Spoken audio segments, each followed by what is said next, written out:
28 મેં ખેડૂત ખરાઈ પ્રમાણપત્ર માટે અહીં પ્રાંતમાં ઓનલાઈન અરજી કરી હતી અને એની ફી પણ 2000 રૂપિયા ભરી અને એના પછી હું સંજયભાઈ સિરસદારને રૂબરૂ મળી અને ઓફલાઈન પણ અરજી આપેલી। 4-5 દિવસ પછી એમણે મને એક જણા જોડે સમાચાર કહેવડાવેલા કે ભાઈ જે હોય ખર્ચા પાણી આપી દેજો, હું કરી દઈશ। પણ આ ખર્ચા પાણીનું મારે હું સાચો હતો એટલે મેં કોઈ ખર્ચા પાણી આપવાની વાત ધરી નહીં। હું બીમાર છું, હું આવી શકું એમ નથી એવું કહ્યું। કાલે સાંજે એમણે મારું ખેડૂત ખરાઈનું પ્રમાણપત્ર રદ કર્યું અને દફતરે કર્યું છે। મને પૂરતાનો કોઈ ટાઈમ આપ્યો નથી। એ માટે હું પ્રાંત ઓફિસરને પણ મળ્યો, એમણે એવું કહ્યું હું સોકોર નોટિસ આપું છું નાયબ મામલતદારને, એનો ખુલાસો પૂછું છું અને યોગ્ય કાર્યવાહી કરીશ એવું આશ્વાસન આપેલ છે। એટલે મારી એવી વિનંતી છે કે આવા ગરીબ લોકોને કેટલાને આ સિરસદાર જેવા લૂંટતા હશે અને એની રજૂઆતો કોઈ સાંભળતું નથી। આ સિરસદારને તાત્કાલિક અહીંથી હટાવો અથવા તપાસ કરીને એને સસ્પેન્ડ કરવાની કાર્યવાહી કરવી। जी, मैं देवेंद्र प्रकाश मीणा, IAS प्रांत अधिकारी मोड़ासा।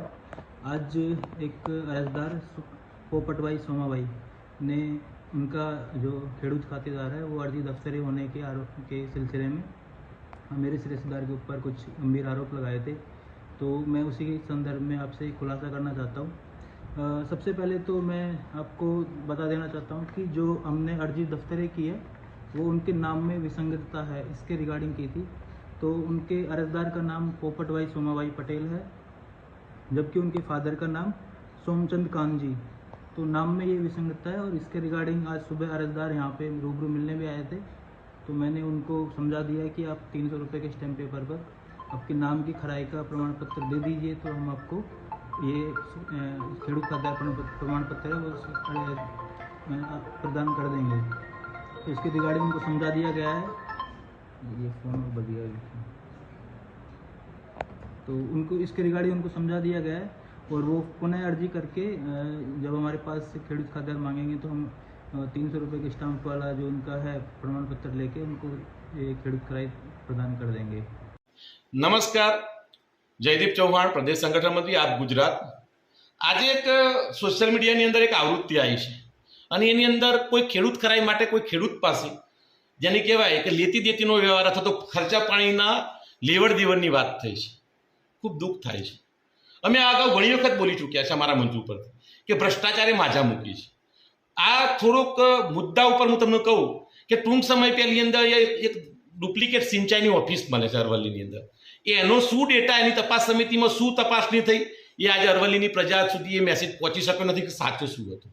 મુખ્યમંત્રી શ્રી બહુ મોટા ઉપાડે વાત કરે છે કે નવા જિલ્લાની અંદર વડનગર જિલ્લો બનાવી દઈએ, રાધનપુર જિલ્લો અલગ આપીએ, પણ મુદ્દો એ છે કે સાહેબ તમે વર્ષોથી 2013થી જે જિલ્લો બનેલો છે એ જિલ્લાની અંદર આજે સવા વર્ષની અંદર તમે એક મુખ્ય પોસ્ટ જેને કહેવાય જિલ્લા વિકાસ અધિકારીશ્રીની જે પોસ્ટ એ તમે ઇન્ચાર્જમાં ચલાવો છો। તમે પ્રજા સુધી મેસેજ શું મૂકવામાં તમારી તાકાત હોય તો અહીંયા પૂર્ણ ટાઈમના એક DDO સાહેબની તમે નિયુક્તિ ના કરી શકો। જિલ્લાની વાત પછી છે, અહીંયા ઘણા બધા મુદ્દા એવા છે।